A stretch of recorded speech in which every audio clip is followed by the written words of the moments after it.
Imisi Elewi, mo fẹ́ gist yín o. So I got a message from Eco Heritage Award. So bí mo ṣe ń lọ nìyẹn gbà tí mo débẹ̀ on leléyìí o. Ẹ ti rí mẹ́. Èmi tí mo like máa meet àwọn new people tẹ́lẹ̀. Ẹ wo àwọn tí mo meet lọ́jọ́ yẹn.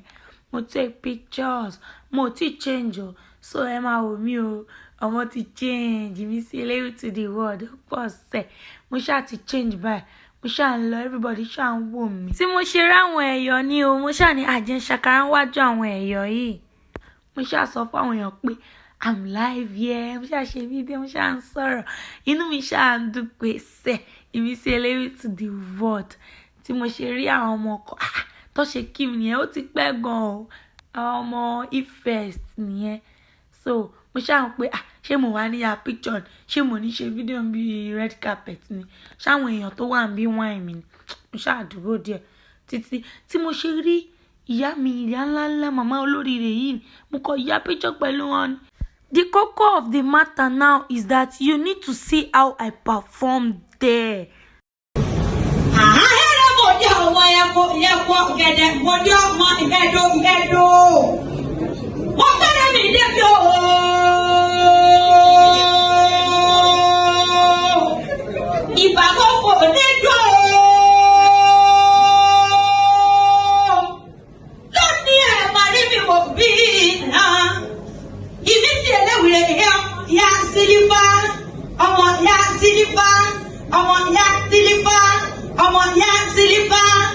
Imisi Elewi ọmọ lójú òye tí gbogbo agbára yẹn fẹ́ gbọ́. Lónìí mo rí ìbá fọlọ́run ọba akọ́dé yẹ o. Kábíyèsí Olódùmarè tó dá wa sí lọ́jọ́ yìí. Adájọ́ jọ pé àádọ́gbà ìdásíkò lóde ètò ní oyè ká sọ pé forí. Elédùmarè ọba òfàrọ̀ kíngì pátápátá paríparí ọ̀la.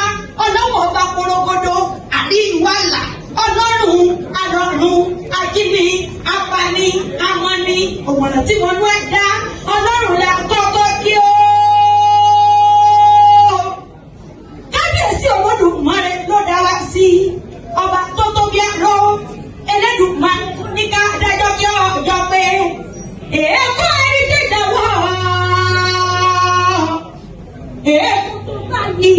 Ètò tó báyìí tó mí ìgboro, ètò tí kò gbàgbọ́lá yé wá bí nítorí ẹ̀.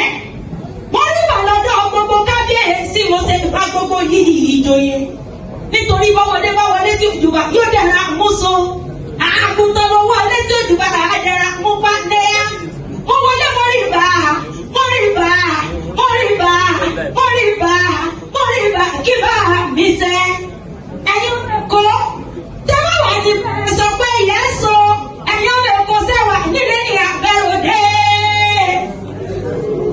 Ẹ̀kọ́ akéde ìlú wọn alábàlúgbò mi alábàlúgbò bàbá mi kọ́ mi alábàlúgbò bàbá mi kọ́ mi alábàlúgbò bàbá mi kọ́ dó.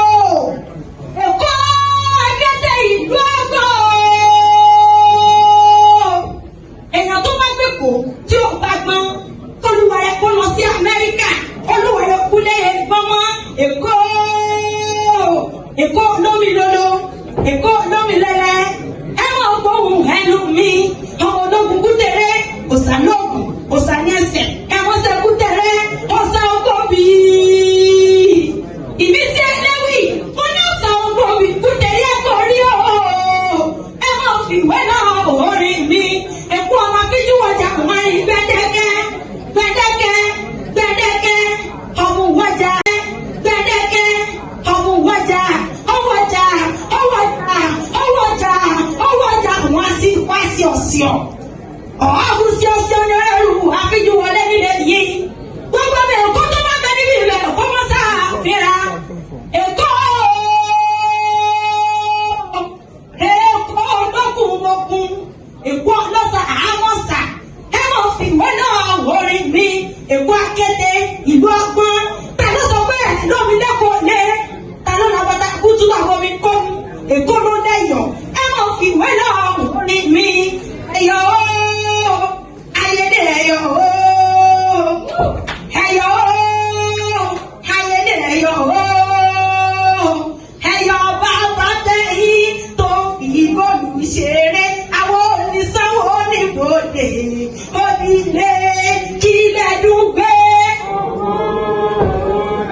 perform tó tí mo ṣe Rádìgún Olówe ni ẹ mú kọ ìyá picture ni mo dẹ̀ kúrò ní event yẹn mo rí iná o I love you all.